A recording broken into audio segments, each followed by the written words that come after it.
أعوذ بالله من الشيطان الرجيم بسم الله الرحمن الرحيم اللهم صل على محمد وآل محمد Inshallah al-Aziz. Today we are going to discuss little bit about the diseases of the horses. Mainly we can say diseases of equines. Number 1, respiratory diseases. There are 22 respiratory diseases of the horses. We can enlist them. Number 1, viral respiratory disease which include equine influenza, equine herpes virus infection, rhinovirus infection, adenovirus infection, and picornavirus infection. All these viruses cause viral respiratory diseases of the horses. Number 2, respiratory disease which belongs to bacterial respiratory disease. Bacterial respiratory diseases include number 1, bacterial pneumonia, number 2, chronic bronchitis, number 3, internal abscession, number 4, allergic respiratory disease, number 5, parasitic respiratory disease, number 6, and next is actually not number 6. Next category of respiratory disease is fungal respiratory infection. First category was viral respiratory infection. Second category was bacterial respiratory diseases or infections. And third category is fungal respiratory infections. This fungal respiratory infection includes cryptococcal respiratory infection. Cryptococcus is actually a fungus which causes the respiratory problems in the horses. And next, other respiratory diseases of equines, mainly of horses, are aspiration pneumonia, and next is smoke inhalation injury, other is pleuritis and pleural effusions, hemothorax, pneumothorax, pulmonary edema, and exercise induced pulmonary hemorrhage, and last one is purpura hemorrhagica. Purpura hemorrhagica. All these are respiratory diseases of the horses. So little bit description about these respiratory diseases is being described now. Diseases of respiratory system probably account for the greatest number of clinical problems of any system of the horse, and main sign of respiratory disease is actually coughing. If horse is suffering from cough, so this indicates that there is respiratory problem. It results from respiratory disease and is a common reason for a veterinary consultation being requested.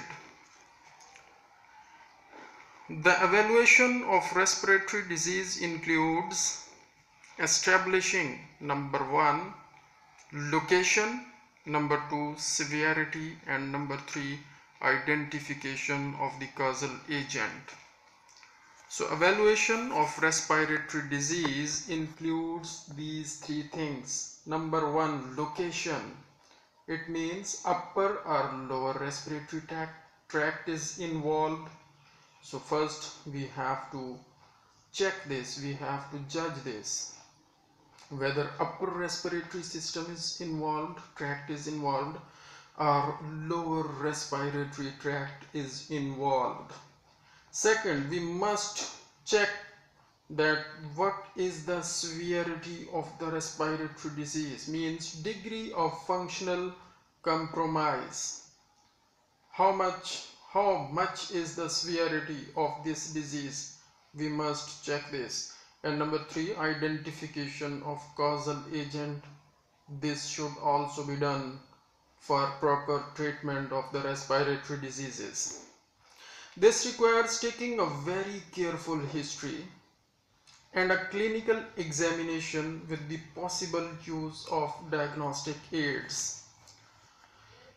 So history is very important, and history will decide whether what is the location, what is the severity, and what is the actual causal agent of the respiratory disease. And history includes, we should ask about the age and breed of the subject, age and breed of the animal.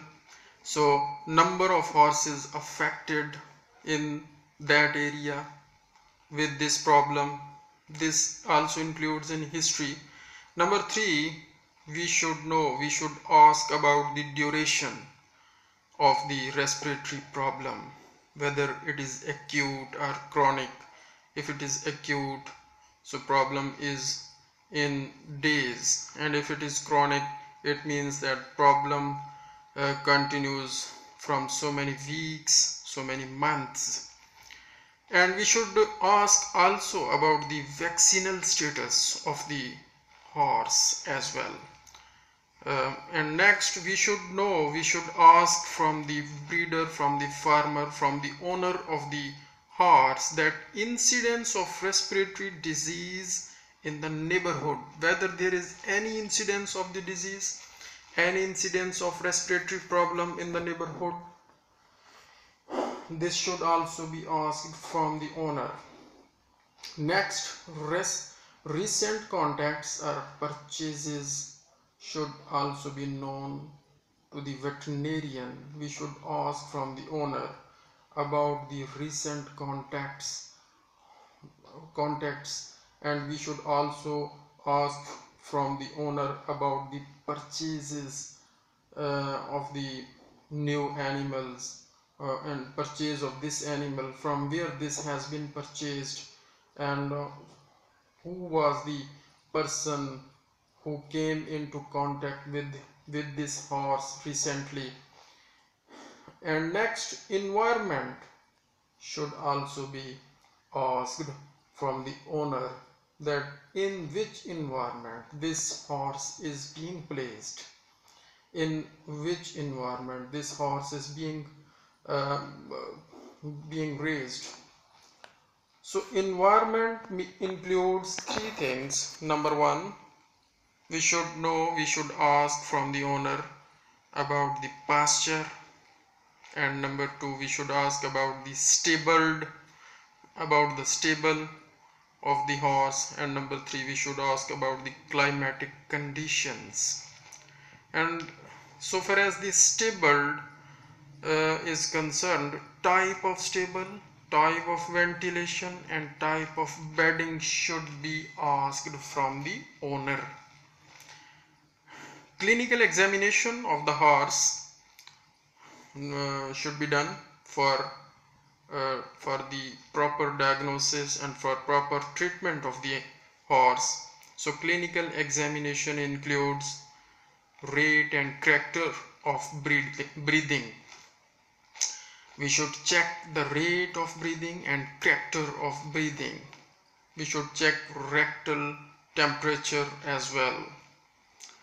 And nasal discharge should be checked. Volume of that discharge and type of discharge should be noted. Cough incidence and type of the cough should be noted. Lymph node size and consistency of the lymph nodes should also be noted for proper clinical examination, which will lead to the proper treatment of the animal. Percussion should also be done for proper clinical examination. Aids to diagnosis should be aided by these three methods. Number 1, hematology. Number 2, tracheal wash. Number 3, mucociliary clearance measurement, fiber optoscopic examination of the feces samples, microbiology, virology, serology. All these things should be kept in mind, should be used if needed for the proper diagnosis and for proper treatment. Etiology may be viral infection, bacterial infection. If it is bacterial infection, it may be primary, it may be secondary to viral infection. And we should keep in mind that etiology of respiratory disease may be parasitic, may be allergic, may be fungal. This may be aspiration pneumonia as well. So injurious agents may again access to the lungs by the airborne, by hematogenous or direct routes. So all these things may be included for the proper treatment of the respiratory diseases of the equines. Resolution of changes. Rest, antibacterial drugs, anti-inflammatory drugs, anthelmintics, bronchodilators, and management changes. All these changes should also be kept in mind during the treatment of the horses. So what are the things which should be kept in mind? Number 1, rest, whether animal is in rest or not in rest. Antibacterial drugs, whether animal is being already injected or being given antibacterial agents, anti-inflammatory drugs, any anthelmintic drug, any bronchodilator drug, or is there any managemental change in the management of the horses. So all these things should be kept in mind for proper treatment, for proper diagnosis of respiratory diseases. History is important, clinical examination is very important, aids to the diagnosis, and etiology and resolution of changes. All these things will decide the proper diagnosis of respiratory diseases of any animal, especially the horses. So as we are discussing about the horses. So next we will discuss a little bit about the other diseases, viral respiratory diseases, bacterial respiratory diseases, etc. inshallah. Thank you very much.